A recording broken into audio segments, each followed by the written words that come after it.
Okay, I prefer, like, if you're going to switch sections, don't switch to period 8. I already have 24 in there. That's a full class. That's like every senior taken. So preferably don't switch to period 8.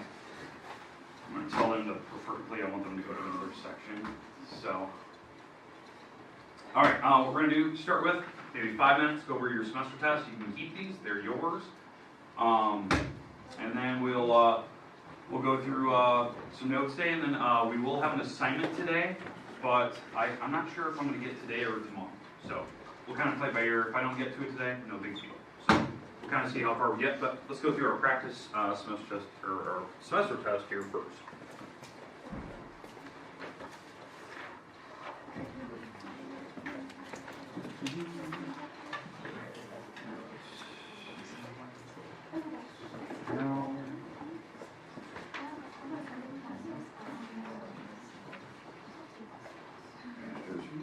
Sure that you're both in here at the same time? So I don't have you in this section together right now. I have it written down. Can I just check mine? She may or may not have switched this morning.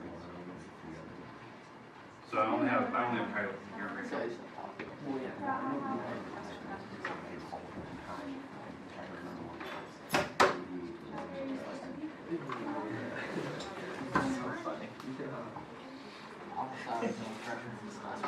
Yeah, I only have Kylie here right now. So you might want to go talk to Riley. No. Oh. Really close to feeling this morning. Yeah, she changed it. Yeah. So you might want to go. It's like a lot. Yeah, you might want to go. It happens.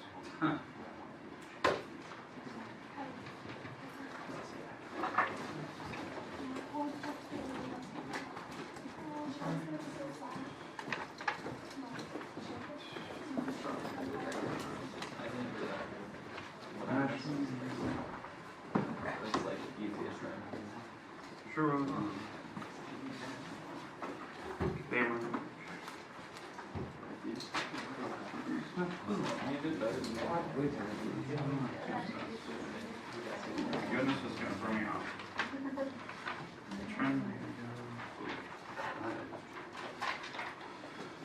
You got two nuts in here. It's going to throw me off. Cam, here we go. Kylie.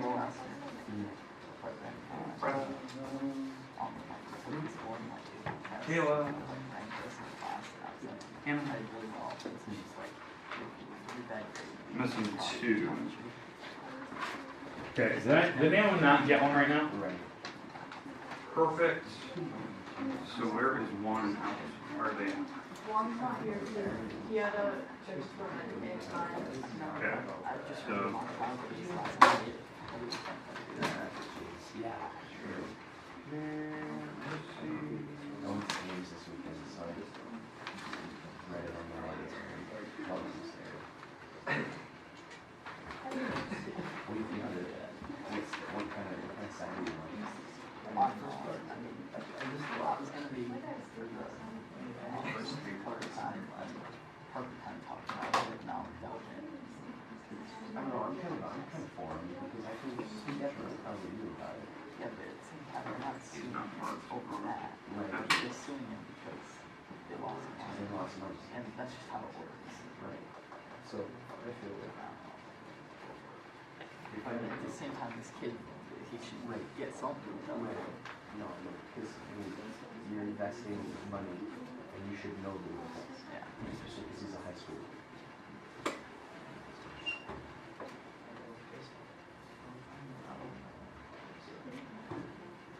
What I don't like about it is like I immediately took the side of the first one I started reading.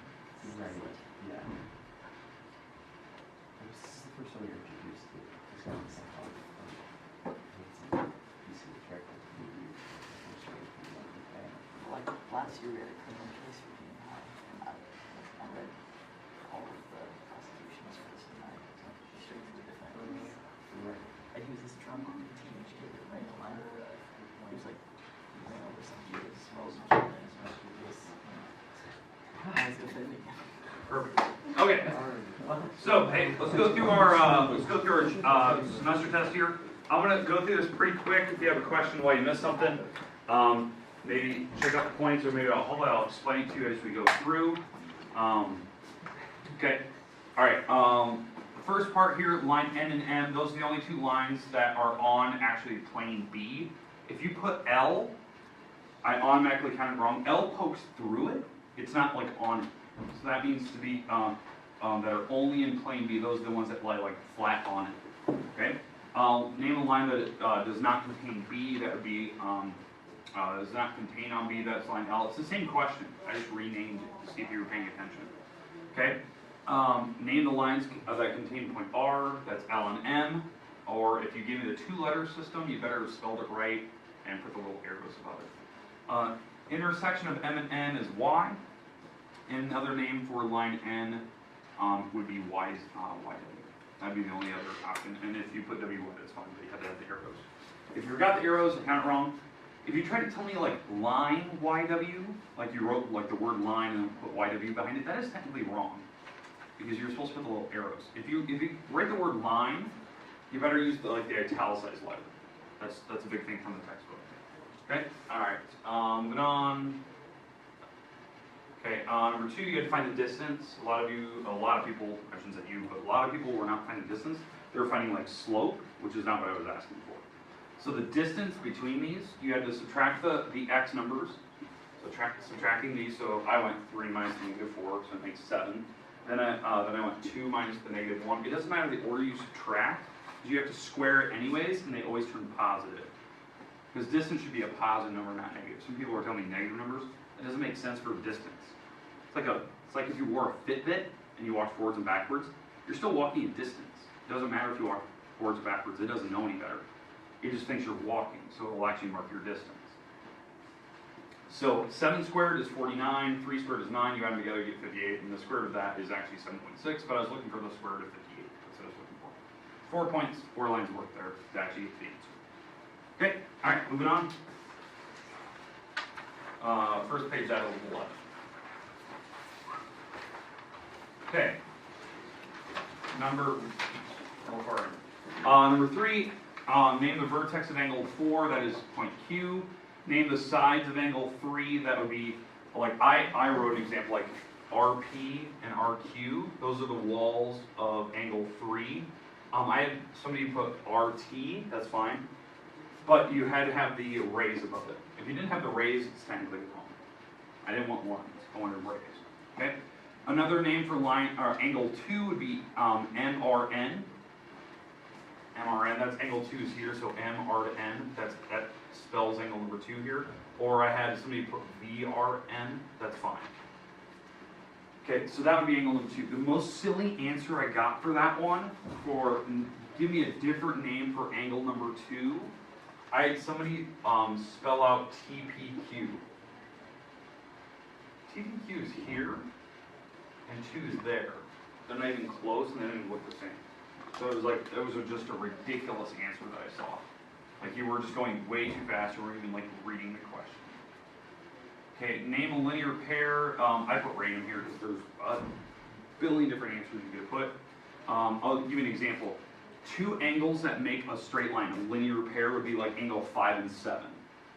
They're right next to each other, and they make a straight line. Okay, they have to be side by side. Okay, and they're touching the same vertex, and they make a straight line. 3 and 4 are not a linear pair. They're like facing each other. They're not making a straight line. Okay, a lot of people put 2 and 9. 2 and 9 look like they almost make a 90-degree angle. That's not a linear pair. That's not a straight line.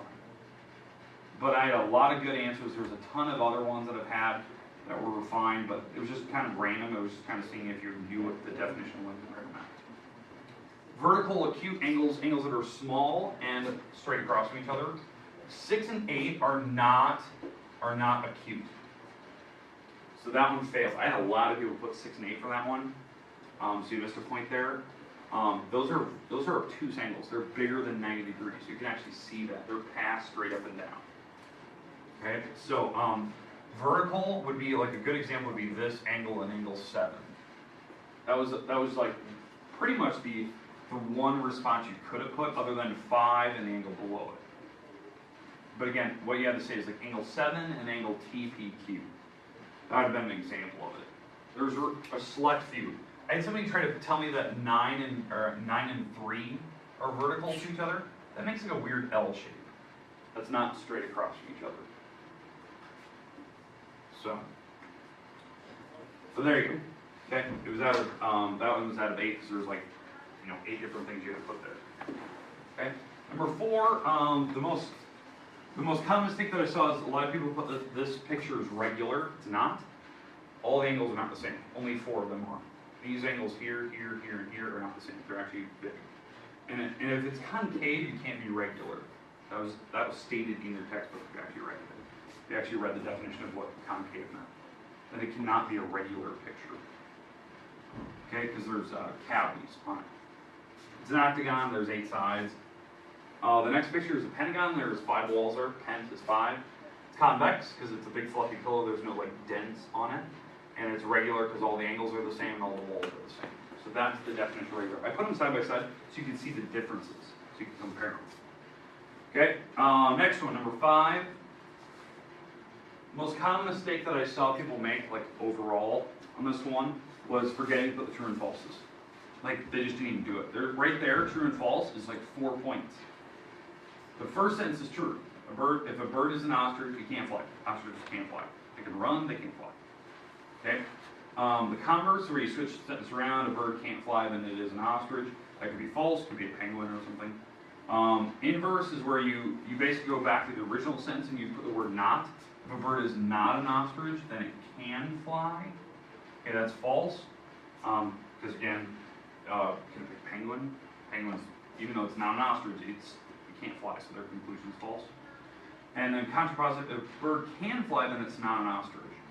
That's true. A bird can fly, it's definitely not an ostrich.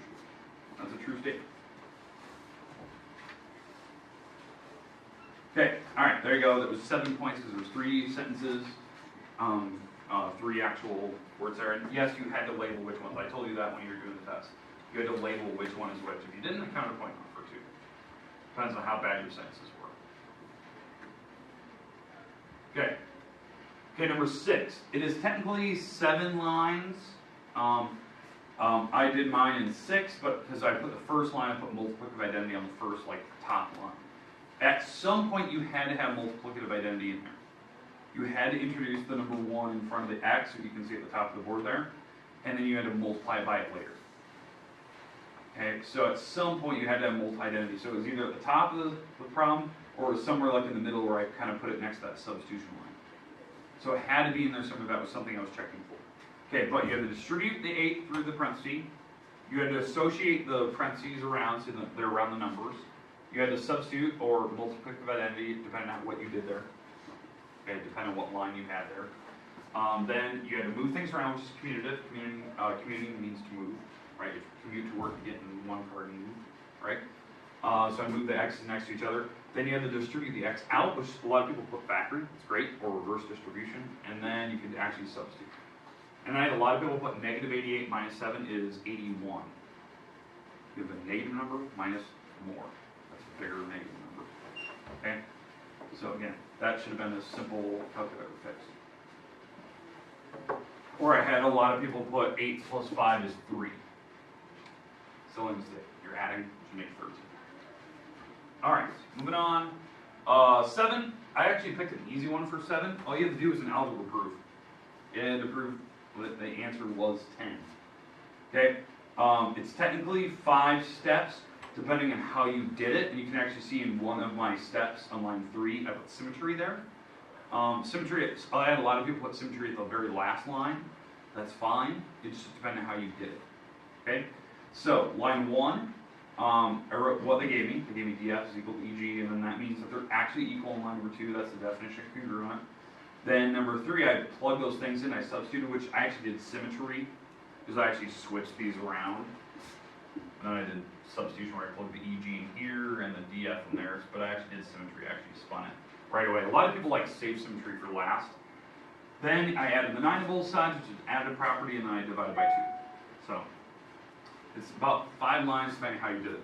I had somebody really clever. They didn't put symmetry, which is fine, but the reason why they got away with it is because when they did their work, they actually had like 11 equals the 2x minus 9, because that's the actual things that you substitute here. But then what they said is in this next line where they actually added things across, so it actually moved it around so that the 2x was over here and then the 20 was over there.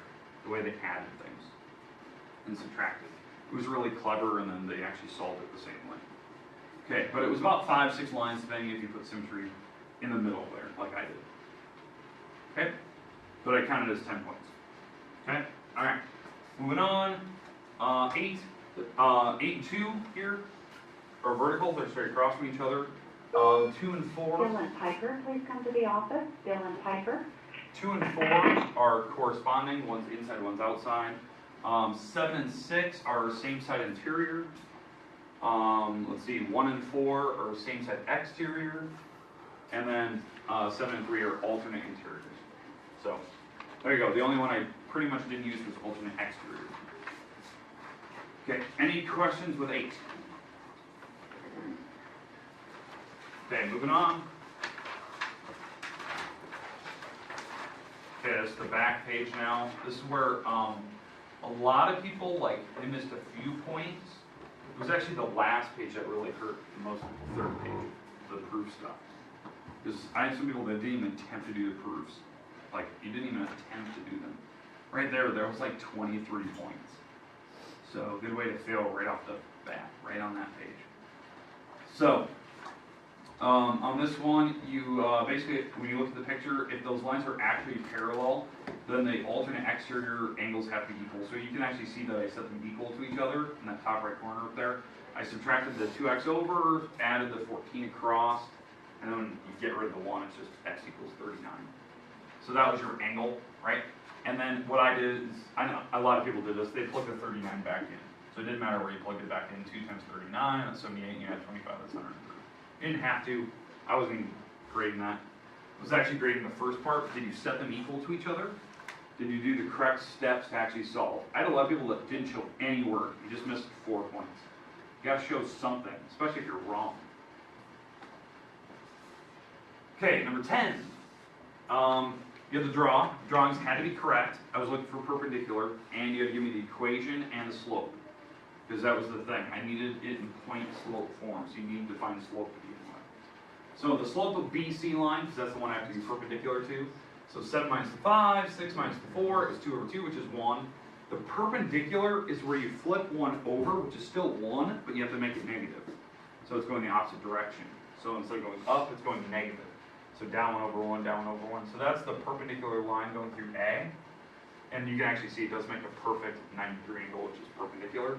And the equation for that is if I use the -1 here, you have to use the dot that you're passing through. A lot of people used like the other coordinates, you had to use this one. So x minus the 1, y minus the -5, which is y plus 5. So there you go. It was 5 lines of work.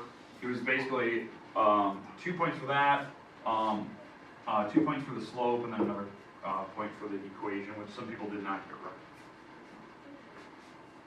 Okay, and the last one, slope-intercept form for the line. You had to find slope, which was rising 7, running 8. You could count it by your fingers to get from one dot to the other dot, or just do your slope formula. These are my 2 coordinates: 6, 2, -2, -5. You subtract the y numbers on the top, you subtract the x numbers on the bottom. This would get. So I'm going to use that slope. I picked one of the coordinates, which I picked the 6, 2.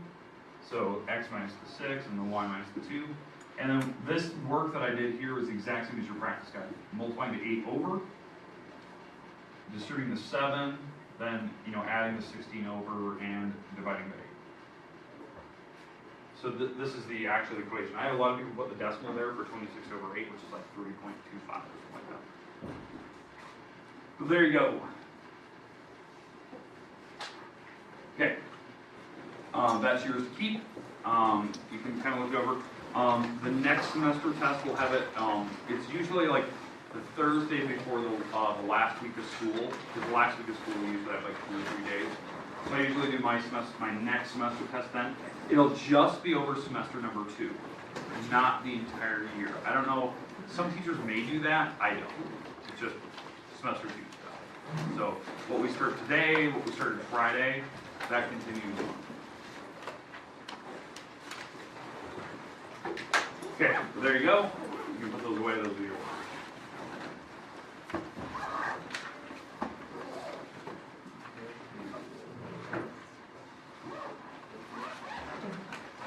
Okay, all you need right now is you just need notes. We're going to go through a couple things here. We've got about 10 minutes or so.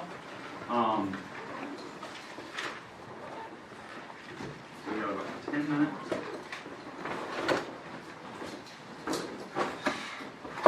So, let's see, Grandma, you want the lights on, please? Thanks.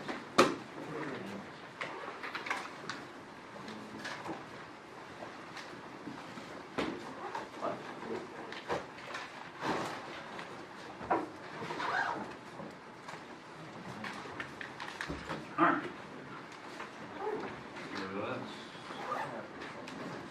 Okay, what we talked about on Friday, if I can bring that up here.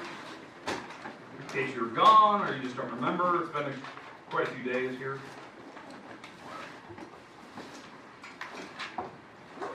Okay, we did triangles. Introduction to triangles. We talked about the different classifications, which is basically the thing you need to know. Okay, because the homework we're going to be getting probably tomorrow will be asking you, can you identify from a picture what type of triangle it is? And there's only 6 types we have. Okay, so let's start with that. Okay, so the 6 types. Again, how you classify triangles, it's obviously by its number of sides. So it's if you had a triangle meaning 3, that means it's 3-sided, 3 vertices. But the way we name them, because there's like 6 different names we talked about last week. We talked about how to name it by its sides or by its angles. Okay, so those are the 2 main categories. Okay, so that's what we're going to go into. Okay, all right. So hopefully you have these in your notes. I'm going to draw a couple pictures on the board just so you can see this. Okay, so on my picture here, if I had certain labels for the walls, then we could name it by its side lengths right here. Okay, so we're going to just practice a few and then we'll go through the names here. Okay, so if they had markings like this, okay, what is that? What do the markings mean? They're not equal. They're not equal. All 3 walls are different. So if all 3 walls are different sizes, I don't know which one's which, but in terms of size, the markings don't tell me that. They just tell me they're different, right? What type of triangle is that called? Scaling. Okay, that's what you need to be able to do. So that's what your homework will be. They'll give you a random picture. They'll ask you what name is it. And that's seriously like your homework. It's very easy to test your vocab skills. So that's a scaling triangle. We'll go through that here in a second. If they did something like this, what does that mean? Say it again? It's isosceles, right? 2 walls are the same. Those 2 walls, whatever they are, they don't look the same, but the markings tell you that they are. Then it's isosceles. And then obviously equilateral is when all 3 walls are the same, which is, this is a terrible picture for it, but you get the idea. Okay? So those are the 3 names when you talk about by its side length. So again, what we talked about Friday was, you had scalene triangle, which is all 3 walls are different. In fact, the angles are different as well, so that's something you can tell. Okay, isosceles means 2 walls are the same. In fact, on an isosceles triangle, the angles are the same as well, but that's a property we'll get later. And then equilateral means the 3 walls are the same. In fact, the 3 angles will be the same as well. So that's something we're going to eventually get into. That's like, I think, the 3rd section of chapter 4, we start talking about those little things. Okay, any questions with the names, though? Okay, so again, I'm not joking. Like your homework that you're going to eventually get, probably tomorrow, is you look at pictures and tell me what name of the triangle you're looking at. Like these. Make sense? Okay, moving on, next type. Okay, if we go back to that original picture again, this original picture, okay, they can put angles in the corners. So if they did something like this,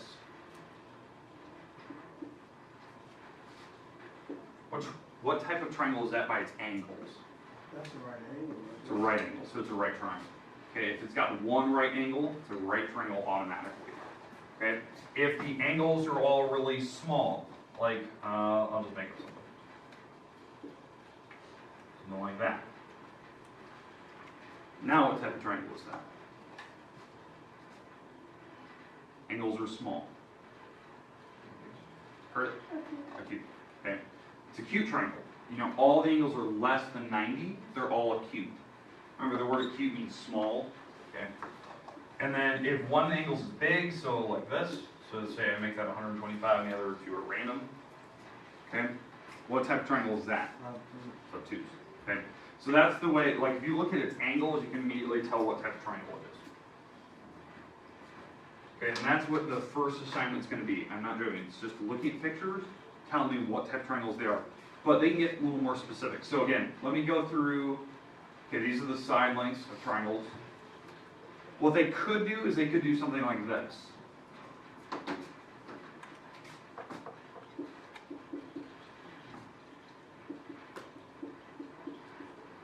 They could do something like that, and they'll ask you to solve for x. And they could put something else down here. So they could ask you to like solve for x, plug it in, figure out what type of triangle it is. Well, by looking at the picture, we know it's isosceles. Two walls are the same. So in fact, if these two walls are the same, we're going to set these two equal to each other. So 5x plus 2 equals the 2x plus 14. Those are the two walls are the same. The third wall, I don't care about it. I'm not going to use it. But I'm going to solve for x using this fact that those two walls have to be the same as the markers. So if I set these equal to each other, I'm going to move the x around, move the number around. So subtracting the 2x over, I have 3x.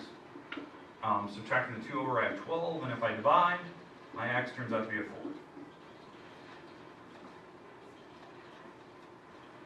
And that's what they wanted. Maybe they want you to solve for x, maybe they want you to plug it back in, figure out the wall lengths. So I could take the 4, plug it back in, this would be a 22, that would be a 22, plug it in the 4 here, you get 11. You know, that type of thing. You see how they could have you like use that simple fact. Okay, it'll be something very simple. You only have a select few of those. I think there's, look at the pictures, I think there's 4 that you have to solve for x.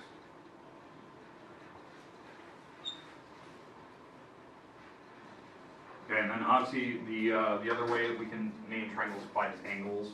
This will be my last slide here. So if all the angles are small, it's called acute. So all the angles are less than 90. Right angle is a right triangle. It has one right angle. That was one of our corollaries we talked about on Friday. In any type of triangle, there's at most one right angle or one obtuse. Then obtuse is where one of the angles is bigger than 90. Like that. Okay, questions, comments about what we talked about Friday? Okay, that's it for today. We're done. So, just want to make sure you got some notes. Tomorrow we'll probably get homework, so make sure you have your textbooks tomorrow. Make sure you bring them.